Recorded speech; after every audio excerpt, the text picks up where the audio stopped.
Oldest daughters are some of the toughest men you'll ever meet. You've likely seen this quote making the rounds online. It resonates because it points to a specific kind of mental strength, deep resilience, and observant mind that eldest daughters so often seem to possess. But is this just a coincidence, or is it a deeply ingrained pattern? If it is a pattern, why are eldest daughters built differently? Where does this profound strength come from? What is the psychology at play? And most importantly, what is the invisible price they pay for being the tough one? They are just 6 years old when they are told, "You're the big girl now."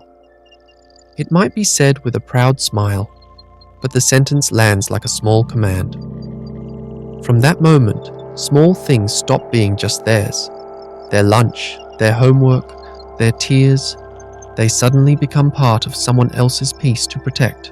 It's a story of millions of women, which researchers now describe from many angles: birth order, family systems, parentification, and, in popular conversation, what people call Eldest Daughter Syndrome. First, a crucial point. Eldest daughters aren't born this way, they are forged. Now let's start with a simple truth that Alfred Adler, the early 20th century psychologist, noticed. For a time, the daughter is treated like an only child, receiving all adult attention and love. Later, when a sibling arrives, the firstborn experiences what he called dethronement. Suddenly, they are no longer the center. To cope, many firstborns adapt. They learn to lead, to manage, to be steady. But in many family systems, her adaptation is specific. She is taught to lead. She becomes the helper. Researchers who study family dynamics have a clinical term for this: parentification. It's the process where a child, emotionally or practically, takes on the role of a parent. It's a training ground. Studies show parentified children don't just learn skills, they internalize a message: my needs come second.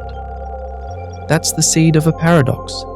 The very strengths we admire: responsibility, empathy, organizational skill, often grew from an environment that asked them to sacrifice their childhood. Over time, that role becomes identity.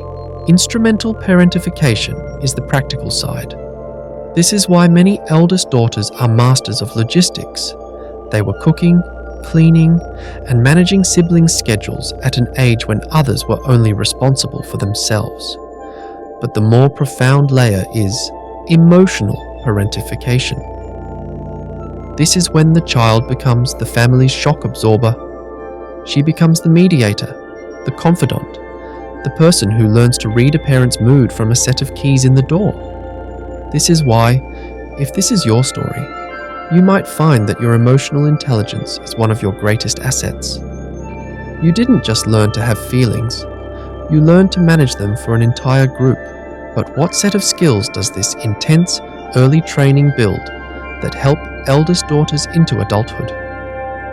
First, a deep sense of accountability. It's a core belief that, if it needs to be done, it's my job to do it. Their sense of duty is often the default setting. Second, a high standard for excellence. This isn't just perfectionism. It's a learned understanding that when you're the one holding things together, good enough can feel dangerous. High standards become a form of protection. Third, advanced social diplomacy. This isn't people-pleasing. It's the high-level skill of reading a room, anticipating needs, and diffusing conflict. They become natural strategists and peacekeepers. Fourth, profound resilience. They learn to suppress their own panic or grief to be the calm one for others. This makes them incredibly steady in a crisis, so they are reliable, caring, responsible, and mentally tough, which means everything about their behavior is great, right? Yes and no. Here is the truth that is rarely spoken. Being the anchor is exhausting. The invisible cost of this strength is a deep, structural loneliness. Eldest daughters are often admired, but they are not always fully seen. People see the result, the calm, the solution, but not the intense internal labor it took to get there.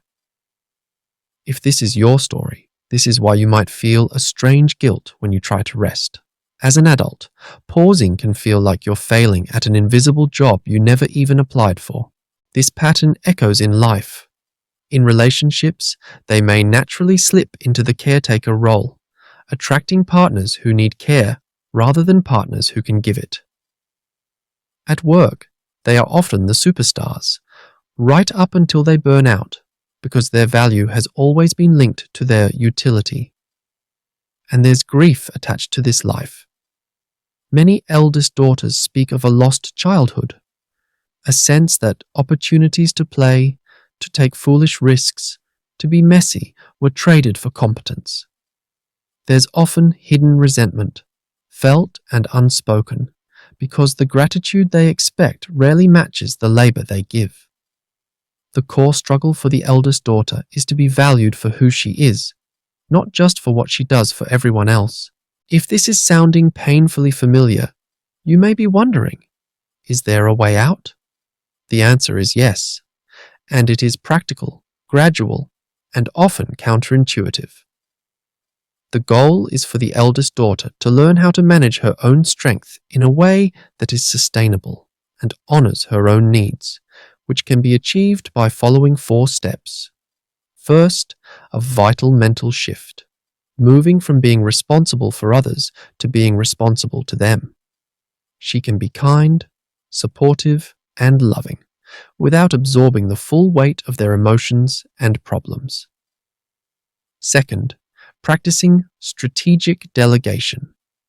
It's often tempting to do it all because it's faster and better, but allowing others to step up, even if they do it imperfectly, is crucial for a healthy system.